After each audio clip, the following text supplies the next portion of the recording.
Hey everyone. So, I kind of have to pee. So hopefully I don't pull a Star is Born. And has anyone seen that? Yeah. Okay. So, thanks for coming, guys. I've been referring to my notes a little bit, so.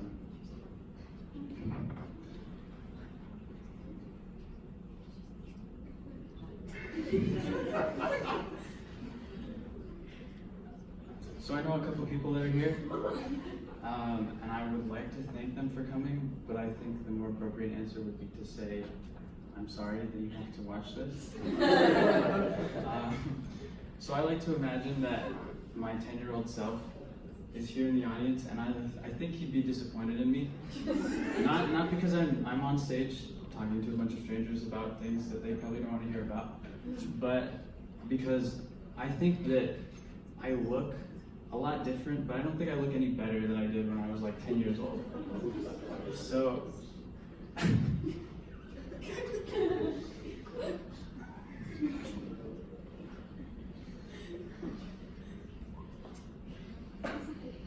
yeah, so he'd be disappointed in me.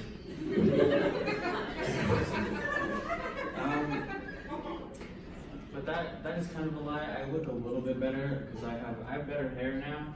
I used to have like it was a mix between like a early Justin Bieber haircut and like a 1920s flapper.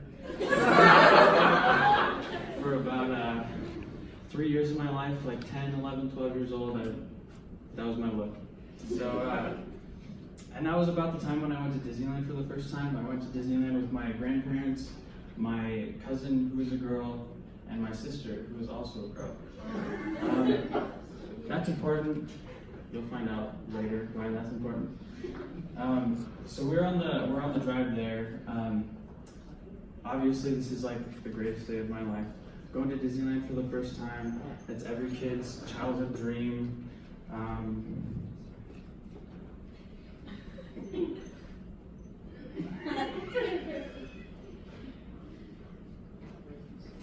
It's like the Holy Grail, like childhood dreams. I gotta look at it. I didn't read far enough. So if you're from Nevada, obviously you know about the California and the Nevada border where they have the agricultural like station where they check, see if you have like oranges and strawberries and shit like that. Because obviously an orange is just as bad as a nuclear bomb, so they gotta check for that and make sure you stop. So we get there, my grandparents, my cousin, my sister and I, we get there, and usually the guys, they just wave you through. They don't give a fuck about their job, so they're just like, go ahead. So we get there, and this fucking guy, he stopped us. He stopped us at the agricultural check, and he walked up to the window. My grandpa was driving, and he's like, "Can you pop the trunk?" So my grandpa pops the trunk, and the guy goes, he looks, doesn't find any oranges, so we're good. And then he walks back, looks my grandpa in the eye. My grandpa looks him in the eye, and he says,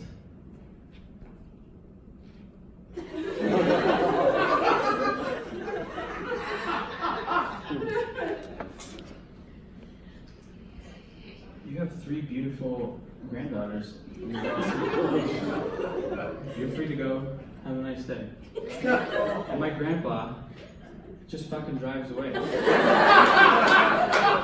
doesn't say anything. Doesn't correct the guy at all. And that's not even the worst part. So we're driving. Before I have any time to recover, my grandma, she turns back and she's like, "You know it's because all 3 of you have the same haircut, right?"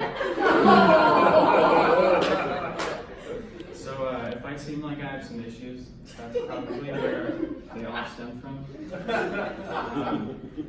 I think, so I'm a little insecure, and I'm a little insecure about the width of my hips. I hips. Feel that, bro. I'm glad someone else gets it. It's me, you, and John Mulaney. So that's one of my current insecurities, and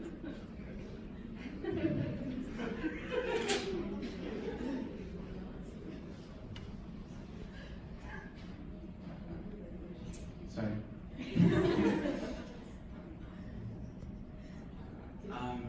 And it's recently been, this insecurity of mine has recently been intensified, and it's because I was watching this stand-up comedian.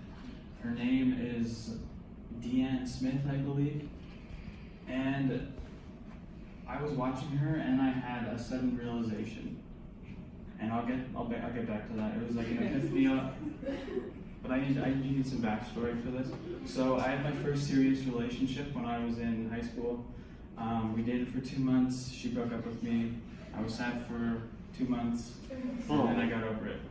But then one day I was walking in the hall, and I saw her, and she was standing in the middle of the hall where everybody was walking, which is kind of a dick move. And then she's just standing there, and then I see this girl.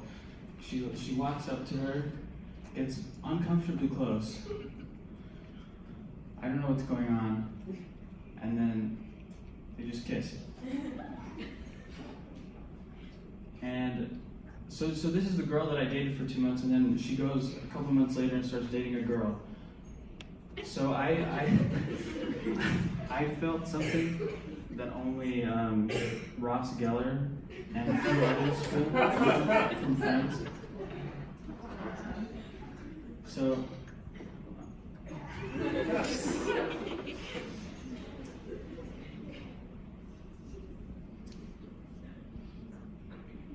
yeah, so for a long time, I wondered why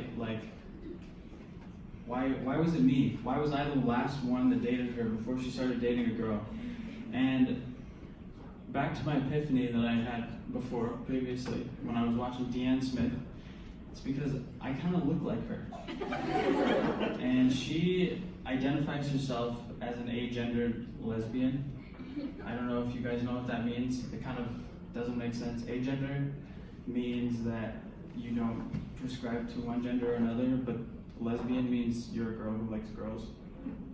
So that doesn't really make sense. But I look like her, so I figured out that I just look like a lesbian. And I don't have any issues with lesbians or anything. They're wonderful people. They look nice a lot, I guess. But yeah. So, my feminine hips.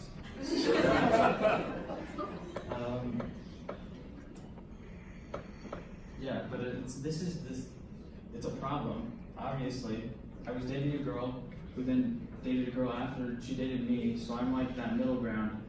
I look like a man and I look like a woman at the same time. And it's kind of emasculating. I'm losing you guys. Yeah, because I'm not attracting the type of women that I want to attract. I'm attracting lesbians because I look like a lesbian. And I want to be attracting not lesbians. Just not lesbian girls. So after I watched this, I was sitting on my couch just thinking about how I look. And it's not a favorable look, I guess, if I look like I'm in between a man and a woman. I don't know if you guys see that. I definitely see that when I look in the mirror. But then my grandma appeared out of nowhere. She says, "It's not your feminine hips, it's your haircut. Looks like a lesbian." So I'm going to switch gears here with you guys. So I'm a big fan of Harry Potter. And I recently have been rereading the books. I read like 1, 2, 3 recently, sort of, like a year ago. And I'm pretty sure Harry was an accident. I don't think that he was a planned child, because his parents were 19 years old in 1980, 85, something like that. But they had contraceptives back then, and I don't want to hear the argument about the fetus deletus thing, because obviously the Weasleys would not be.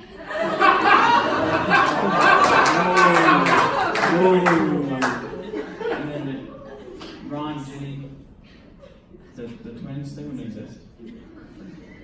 But I think this is all because they didn't have like sex ed in the wizarding community. You know?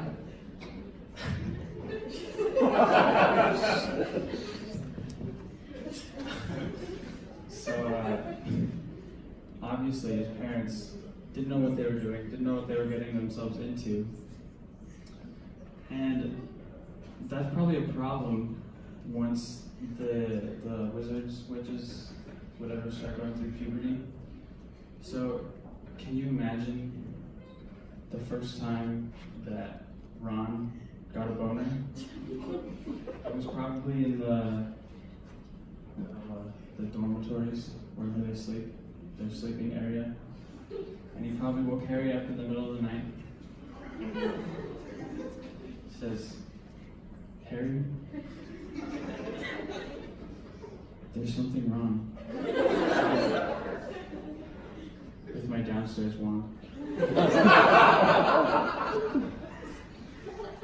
It's hard.